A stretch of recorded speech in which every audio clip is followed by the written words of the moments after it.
Hello friends, good morning. आशा करी तुम्हारा सबाई भालो आछो एबं सुस्थ आछो। फ्रेंड्स, आजकेर भिडियोते आमी तोमादेर काछे एकटा प्लांट निये एलाम जेटा होच्छे फास्ट ग्रोइंग एबं एनुअल प्लांट एबं साकुलेंट फैमिलीते बिलंग करे। तो साकुलेंट प्लांट बोलते जे गाছে जे गाछ तार पातार मध्य एबं ब्रांचेर मध्य जलके होल्ड करे राखे सेगुलोके साकुलेंट प्लांट बोले थाके।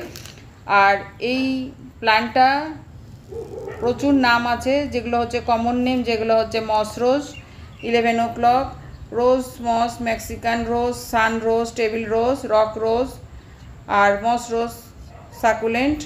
तो एके प्रचुर नामे विभिन्न नामे आमरा चिनी एबं red, yellow, orange, salmon by colour एबं रोज कालार विभिन्न धरनेर कालार हय। और आमार काछे एकटाई कालार आछे और आमार काछे देशी भ্যারাইটি आछे, देशी हाइब्रिड दुटो भ্যারাইটিতেই पाওয়া যায়।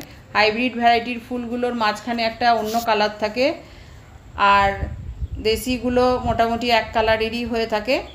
তো ফ্রেন্ড, এগুলো হচ্ছে সিঙ্গেল পেটালও পাওয়া যায়, ডবল পেটালও হয় আর সেমি ডবল পেটালেরও হয়। আর এই গাছ সামার থেকে উইন্টারের আসার আগ পর্যন্ত ফুল দেয়। সামারের থেকে বেশি ফুল এরা দেয় হচ্ছে রেনি সিজনে। আর উইন্টার যখন আসে তখন আস্তে আস্তে এই প্লান্ট ডরমেন্সিতে চলে যায় এবং ফুল দেওয়া বন্ধ করে দেয়। তো ফ্রেন্ডস, এই গাছের মাটি যে কোনো মাটিতে এই গাছ তৈরি হয়, মানে তোমাদেরকে যে কোনো মাটিতে তুমি যদি কাটিং বসিয়ে দাও সেইখান থেকে এই গাছ তৈরি হয়ে যাবে। খুব স্পেশাল মাটি তৈরি করার কোনো প্রয়োজন হয় না। তবুও যদি তোমরা নিজেরা ঘরে কোনো টবে যদি গাছ করে থাকো, একটুখানি বালি মাটি এবং কম্পোস্ট সার বা গোবর পচা সার দিয়ে এই গাছের কাটিং বসাতে পারো। আমার কাছে মাদার প্ল্যান্ট ছিল, আমি মাদার প্ল্যান্ট থেকে এই গাছকে তৈরি করেছি। তো তোমরাও সেভাবে তৈরি করতে পারো, কিংবা নার্সারিতে এই সময় অ্যাভেলেবেল পাওয়া যায় দেশি ভ্যারাইটি এবং হাইব্রিড ভ্যারাইটি দুটোই। হাইব্রিড ভ্যারাইটিটা সিজনে ফুল দেয় এবং পরে ডিসঅ্যাপিয়ার হয়ে যায়, কিন্তু দেশি ভ্যারাইটিটা তোমার কাছে সারা বছর থাকবে এবং তোমরা রেখে দিতে পারলে নেক্সট সিজনে আবার কাটিং থেকে তোমরা নতুন প্ল্যান্ট তৈরি করতে পারবে এবং প্রচুর পরিমাণে ফুল পেতে পারবে। তো এই প্ল্যান্টের ভালো গ্রোথের জন্য তোমরা এনপিকে 7 দিনে স্প্রে করবে 19-19-90 কিংবা 20-20-20। আর এই গাছ যখন বড় হয়ে যাবে ফুল নিজে থেকেই আসে, সেরকম কিছু খাবারের দরকার পড়ে না। তবুও তোমরা একে ডিএপি দিতে পারো, 1 চামচ করে ডিএপি প্রতি টবে দানা হিসাবেও দিতে পারো, কিংবা ডাইলুট করে দিতে পারো জলে গুলে। তো ডিএপি সাথে সাথে জলে গলে না, 2-3 দিন রেখে দিতে হয়। রেখে দেওয়ার পর যখন জলের মধ্যে মিশে যাবে তখন সেই জলের সঙ্গে আরও কিছু জল অ্যাড করে তোমরা গাছের গোড়ায় দিতে পারো। তো প্রতি টবের জন্য আমি 10 পিস করে ডিএপির দানা বললাম। তো তোমরা তোমাদের কাছে যতগুলো টব থাকবে সেই হিসাবে তোমরা দেখে নেবে যে কতটা কি করবে।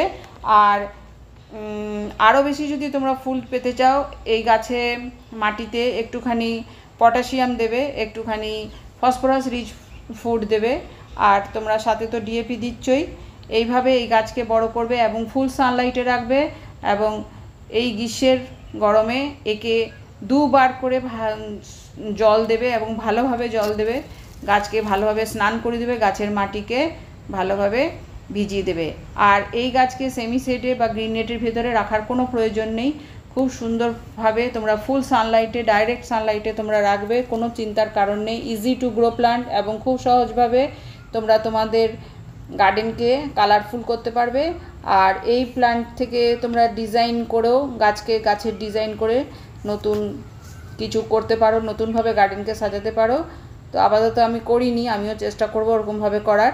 আর যদি আমি করি তো আমি তোমাদের সাথে নিশ্চয়ই তার ভিডিও শেয়ার করব।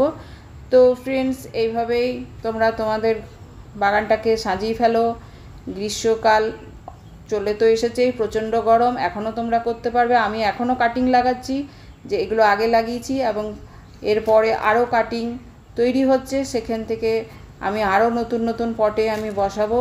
তো ফ্রেন্ডস, এইভাবে তোমরা পুরো গার্ডেনটাকে, গ্রীষ্মের গার্ডেনটাকে কালারফুল করে তোলো। আর তোমরা তার সাথে আমাদের যে বাগানে পাখিরা আসে তাদের জন্য একটুখানি করে জলের ব্যবস্থা করে দাও। ছোট ছোট জলের রাখার পাত্রে জল রেখে দাও, মাঝখানে বড় 2-1টা পাথর রেখে দাও, যারা পাখিরা পাথরের ওপর বসে জল খেতে পারে, যাতে জলে ডুবে মারা না যায়।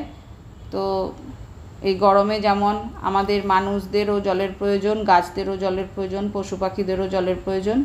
তো ফ্রেন্ডস, তোমরা গাছ করো এবং নিজের পরিবেশটাকে সুন্দর করো, বাগানটাকে সুন্দর করো।